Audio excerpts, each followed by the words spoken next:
this Savage, aka the one and only, and we are back with another video.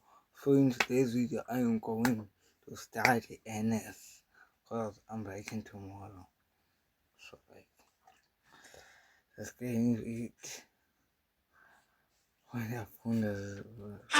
the help of Xero accounting software, I've got the right information at my fingertips, so I can take my business anywhere.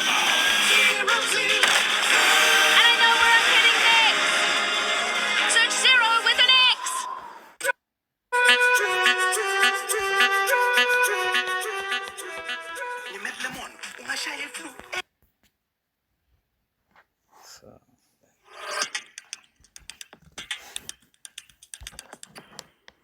Good day, grade 8s, and welcome to Tumamina Teaching. My name is Jeremy Dietziso, and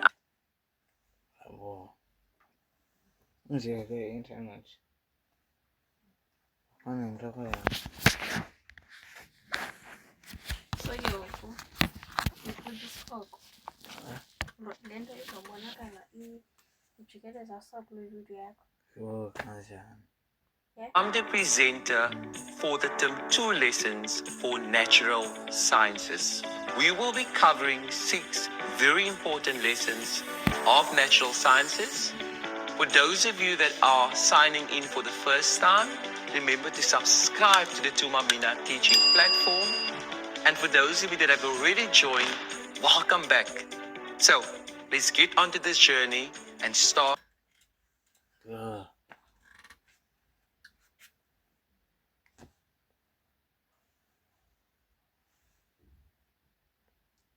So when I haven't, I'll have fun then.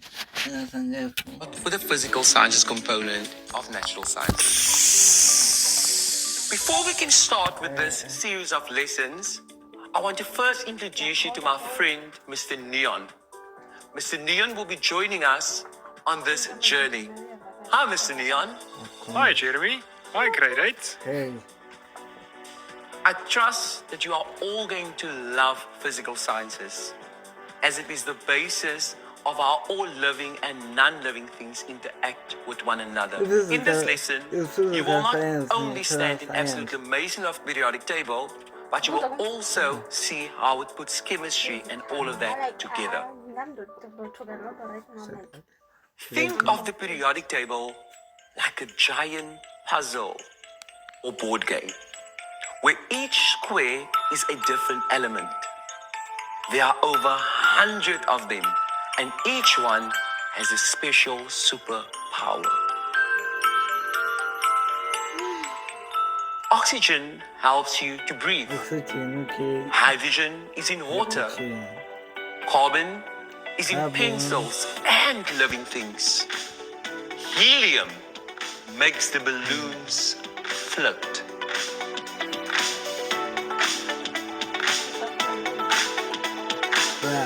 So grade 8, how is the periodic table organized? Rows left to right are called periods. They show elements getting bigger and heavier. Columns up and down are called groups. Elements in the same group act like a family. They share similar personalities. But what is the periodic table and how is it put together? Do you know, Mr. Neon? Yes, I do. The periodic table as we know it today was put together by Dmitry Mendeleev. That's correct, Mr. Neon. Dmitry Mendeleev arranged all discovered atoms according to their atomic number and chemical properties. So how do we understand the periodic table today? If we look at the periodic table structure again, you will notice the bold line starting in group 13.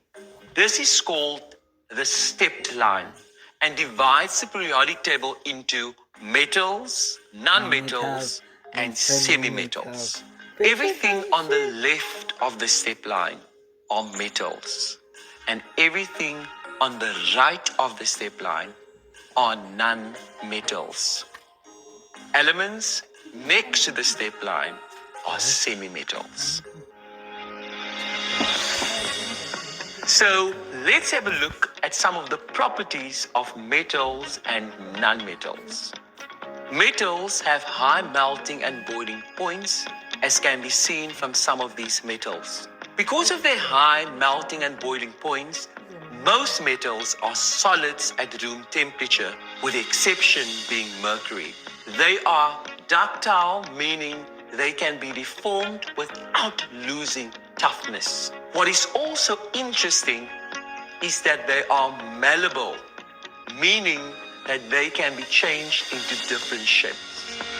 As we know, copper wire, which is a metal, is used in our electrical cables, which means metals are good conductors of heat and electricity. Have you ever wondered why iron fillings are attracted to a magnet? Quickly pause this video and discuss this question with your teacher or a friend next to you. I'll give you guys a few seconds to quickly answer this question. 1, Like, I think like this is why iron attract like a magnet. Hayibo, cause inala yabona la ndawo leya. Yeah. Le ndawo le. Silver. Yes. Yeah, silver. 2, 3. Because in silver.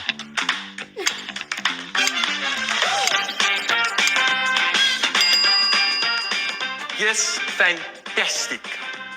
The reason for this is that some metals, namely iron, nickel, and cobalt, have magnetic properties.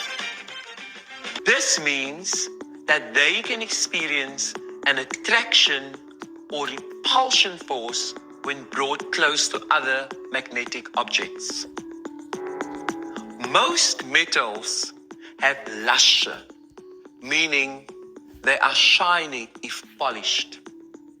If I move this piece of aluminium in light, you will see how bright and shiny it is.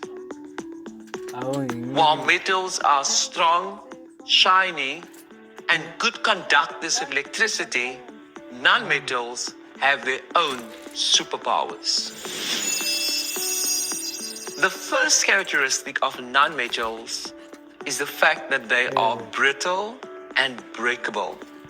If you try and bend a non-metal too hard, it'll probably break or crumble. Another characteristic is that they are poor conductors. They don't carry heat or electricity well. They are not fans of being warm or zappy. Another characteristic is the fact that they are dull and not shiny. You won't see your reflection in a non-metal. Our next characteristic of non-metals is the fact that they are either solids or gas. An important solid is sulfur, which we all know has an extremely stinking smell. Important gases include oxygen, that is very important for life processes on Earth, carbon, which we know are the building blocks of living organisms, nitrogen, that we know makes all experiments super cold, and then obviously helium, that we know we use to blow up balloons.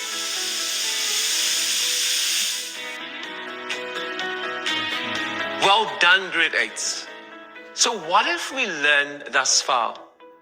We will start with the properties of metals. Metals are on the left of the step line, and they are good conductors of heat and electricity. They have high melting and boiling points and are also called malleable and ductile. Some metals are also magnetic. Now, let's have a look at some of the properties of non-metals. Non-metals are found on the right side of the step line, and they have low melting and boiling points. They are brittle and dull in appearance. Good nonmetals are insulators, meaning poor conductors of heat and electricity.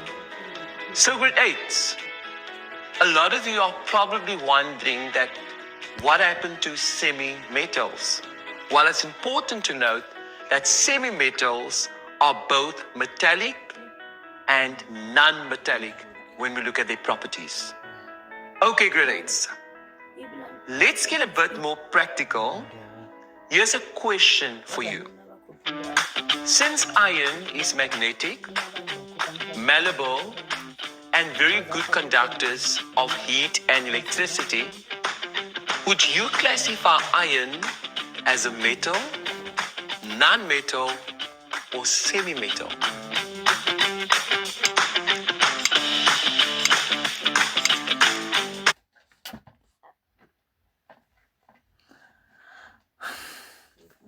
Iron.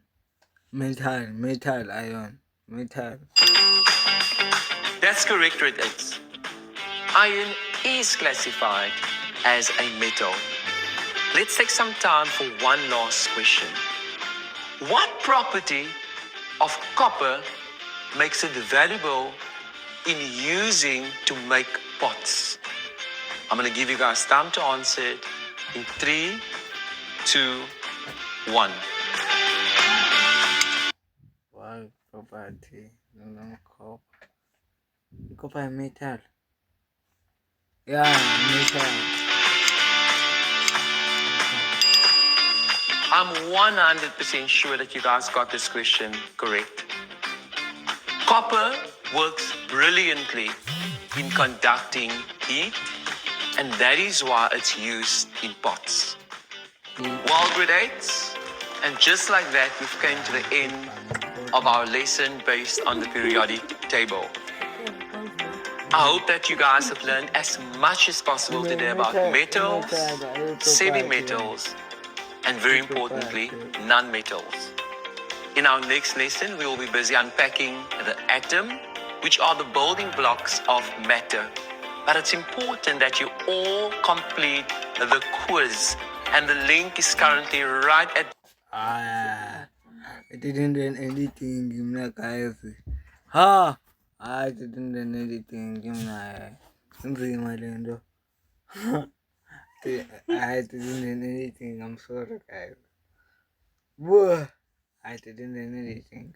But it's good, thanks for watching. I love you. Subscribe, like, and share for more videos.